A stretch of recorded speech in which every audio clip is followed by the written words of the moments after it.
Tu viens à la maison, moi je te forme sur comment respecter tes clients et comment travailler correctement, et toi tu me formes sur la communication. En regardant cette vidéo, mes cheveux sont tombés. Et bonjour à tous, j'espère que tout le monde va bien en ce 1er septembre. Ce matin, je me suis réveillé, j'étais ultra motivé parce que j'ai reçu une très grosse commande. On parle de plus de 350 cartes, pas une carte Sword and Shield. Donc je me suis dit que j'allais te faire une vidéo en te parlant de ce restock là. En plus, on a les résultats du concours d'août, tout allait bien. Je me réveille, il est 5h30 à peu près du matin, donc ça fait, tu vois, 22h30 pour toi. Quand il est 22h30 pour toi, moi je me réveille, c'est le système du décalage horaire. Je me fais un café, et puis comme tous les matins, je vais sur mon ordinateur, je vais checker en me réveillant tranquillement le petit Facebook, le petit Instagram, le petit YouTube. Et là je vois sur le Facebook une publication d'un certain Chris, avec qui j'ai déjà discuté un petit peu, et puis qui est client chez Japan TCG, qui a reçu ses cartes de MTG Grade, et il reçoit ces cartes, voilà, je me suis permis de prendre les photos, les cartes qui sont même pas sous sleeve, qui sont même pas sous top loader, enfin bon, bref, une horreur. Et je te jure, hein, entre nous, je me suis dit, parce que moi j'ai un cerveau qui est comme ça, je me suis dit c'est pas possible, MTG ils sont victimes d'un complot. J'ai pensé ça, je me suis dit, mais vraiment, je te jure, je veux dire, tous les jours ils se mangent des casseroles. Tu sais, tu vas dans les bureaux de MTG, tu ouvres un placard, oh un cadavre. Et c'est tous les jours comme ça, je me suis dit c'est pas possible. Non pas que je remets la parole de Chris en doute, c'est pas du tout ça, mais je me suis dit peut-être, j'en sais rien, il y a un problème de l'intérieur, il y a des gens qui font exprès et qui ont des intérêts à faire mourir cette entreprise, ou je ne sais pas. Et puis bon, bah du coup, je vais sur YouTube, et YouTube me recommande la vidéo de David K, qui reçoit ses cartes depuis MTG, parce que pareil, il voulait pas avoir les boîtiers à la noix, et en regardant cette vidéo, mes cheveux sont tombés. On fait comment maintenant, François? Alors François, c'est le CEO de MTG, on va en parler pas mal dans cette vidéo. Il n'y a pas si longtemps, je t'avais fait une vidéo où j'avais donné mon avis sur tout ce qui était en train de se passer par rapport à MTG Grade. J'avais attaqué personne parce que j'avais expliqué que effectivement ça m'embête d'attaquer frontalement comme ça une société, parce que derrière il y a quand même des gens. Mais là, on va devoir changer de ton, François. Non, parce que ça fait quand même maintenant 5-6 ans que je vends des cartes Pokémon à travers le monde, hein, depuis le Japon, mais dans à peu près 25-30 pays différents. Et j'ai forcément une relation particulière avec les collectionneurs francophones. Je m'adresse à toi, François. Et les collectionneurs francophones, je les connais. Ils sont gentils, ils sont compréhensifs, ils sont patients, mais là, ils vont devenir agressifs, là. Donc ce que je te propose, tu regardes cette vidéo, on va ensemble regarder la vidéo de David K, et je vais essayer de te donner un maximum de conseils. Alors juste 30 secondes, je m'adresse à David de la chaîne du coup David K, à qui j'ai pris cette vidéo. J'ai téléchargé ta vidéo entièrement, David. Alors, on va regarder les extraits de ta vidéo sur ma chaîne, donc ce que je te propose, c'est de te redonner l'intégralité des revenus qu'auront généré cette vidéo. Ma chaîne n'est pas monétisée, David. Mais bon, si au moins j'ai réussi à te faire sourire grâce à cette vanne. Bon, voilà, je sais qu'en ce moment, ce qui t'arrive là avec MTG, c'est quand même chaud. Voilà, si je t'ai décroché un sourire, écoute, c'est déjà ça de prix. Allez, on y va, il faut qu'on donne des conseils à François. On va lui expliquer tout ça ensemble, les amis. Il est 13h passé, je viens de recevoir mon colis MTG. On peut voir que le colis, voilà, ici c'est la réception d'MTG, donc c'est mes 50 cartes. Maintenant, j'ai vu la réception de Chris, hein, pour ceux qui connaissent. Chris, on peut dire que c'est un copain, il m'a appelé, il m'a montré les photos. Moi, j'ai rappelé François dans la foulée. Je lui dis c'est quoi ce bordel, François là. Bon, là, on va être dans le détail, mais François, tu utilises un scotch de chantier. Regarde, François, ce scotch, ça coûte un petit peu plus cher que ton scotch marron de chantier là, on est d'accord. Mais celui-ci, si tu veux, il a la particularité, regarde, tu vois, tu prends un bout de scotch comme ça, c'est de pouvoir se couper juste à la main. Hop. Alors, je vais t'expliquer pourquoi est-ce que c'est important quand on va parler des protections. Oui, alors je sais que tu n'utilises pas de protection, François, mais concentre-toi, c'est aussi un problème. On va aussi parler de ça.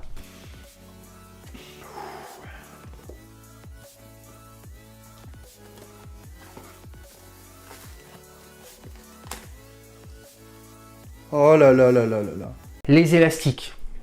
MTG Grade, je ne sais pas si vous avez des actions dans les sociétés qui vendent des élastiques, mais on n'utilise pas d'élastiques quand on fait des envois de cartes, que ce soit des cartes Pokémon, que ce soit des cartes Magic. Moi j'ai collectionné Magic pendant des années, j'ai organisé des tournois, la MTG Magic the Gathering Arena, donc j'ai fait, ouais, pas le MTG, dans l'autre, le vrai MTG, le Magic, donc je connais un petit peu. Personne n'utilise des élastiques, en tout cas personne de sérieux. Arrêtez avec ça. Tes élastiques, tu les donnes à ta femme pour s'attacher les cheveux ou ce que tu veux, mais tu n'utilises pas ça dans tes colis en fait.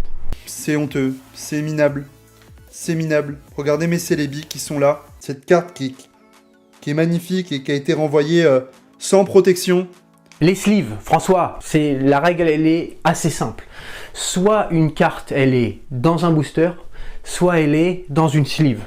Et ensuite, la sleeve, elle peut être dans un top loader, elle peut être dans un classeur, mais il n'existe aucun monde où il y a une carte comme ça, quelle que soit la carte. Alors, je sais ce que tu vas me dire, François, tu vas me dire, dis donc, Romain, là ici, tu as des cartes qui sont pas sous sleeve.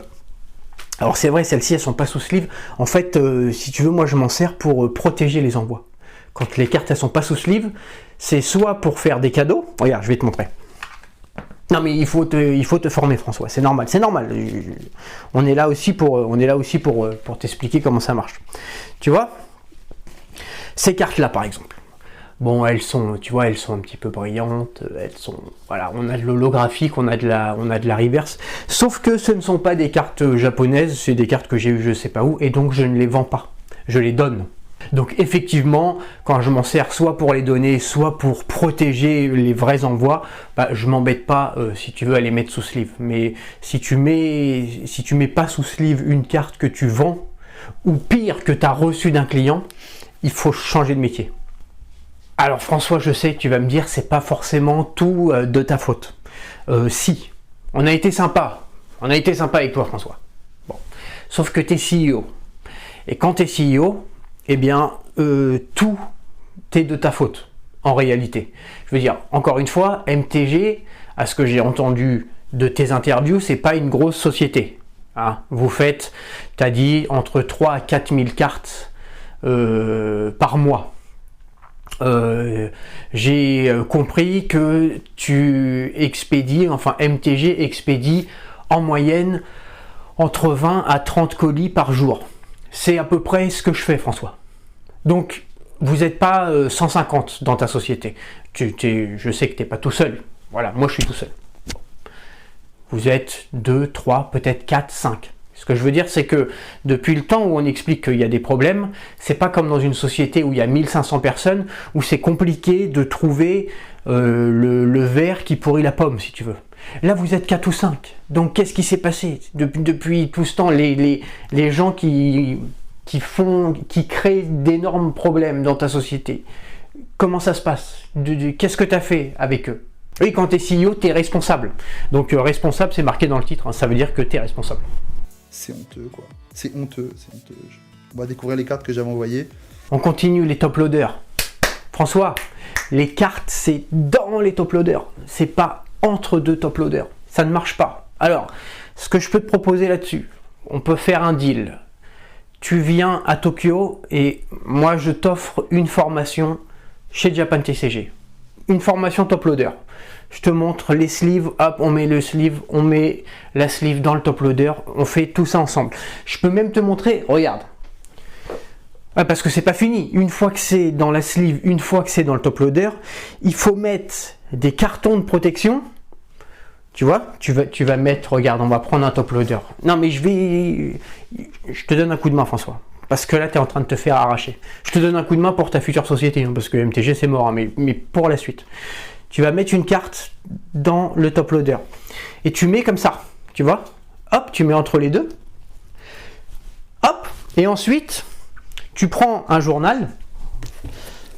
Regarde ça, je te montre tout, François. T'inquiète, on est là. On n'est pas là pour te défoncer, on est là pour t'expliquer comment ça marche. Hop, voilà. Une fois que tu as ça, tu prends du papier journal et tu vas mettre ici à l'intérieur. Ok? Tu vois, tu refermes. Alors moi, j'aime bien faire une pointe. Mais bon, ça, c'est quand tu seras niveau 2. Là, pour l'instant, tu es niveau 1. Pour l'instant, tu es niveau crèche. Donc, tu n'es pas obligé de faire une pointe. Tu peux faire juste comme ça. Voilà, tu fermes juste ici. Et là, tu vas mettre scotch. Voilà. Tu peux faire un peu plus propre, mais encore une fois, là, on reste sur le niveau 0. Et c'est pour ça que c'est cool d'utiliser du scotch qu'on peut déchirer à la main. Parce que du coup, quand la personne, elle reçoit ça, tu vois, je sais qu'on est à 1000 lieues de ce que tu peux penser, mais je t'explique pour. On s'élève socialement, attention. Le scotch, comme ceci, ça permet que la personne, elle n'est pas obligée d'utiliser un ciseau pour mettre un sale coup de ciseau qui, de toute façon, normalement, sera amorti par notre carton, mais on ne sait jamais. On ne met pas des top loaders pour toutes les cartes. Hein. Les cartes qui valent 1, 2, 5, 10 euros, moi je mets des top loaders vraiment que pour les grosses cartes. Mais au moins on a la sleeve, on a le carton. Et en fait là, si tu veux, ça permet, vu qu'on a un scotch de bonne qualité, que la personne elle peut déchirer comme ça le scotch. Oh! Tu vois? C'est ce qu'on appelle du service. C'est ce qu'on appelle, en fait, on fait attention à nos clients. Tu sais, on pense et on essaye de leur faciliter la vie. Tu vois? Voilà. Et là, la personne, elle peut ouvrir sans mettre de coup de ciseau. Voilà. Dans ton plan de formation, François, une fois que tu es passé niveau 2, bon là pour l'instant on n'y est pas, hein. Pour l'instant tu mets pas les cartes dans les sleeves, mais je veux dire, une fois que tu as pris l'habitude de mettre les cartes dans les sleeves, de mettre les cartes dans les top loaders, voilà, ça va prendre, on est sur une formation de quelques mois, hein, parce que on fait un métier qui est quand même assez compliqué, je comprends.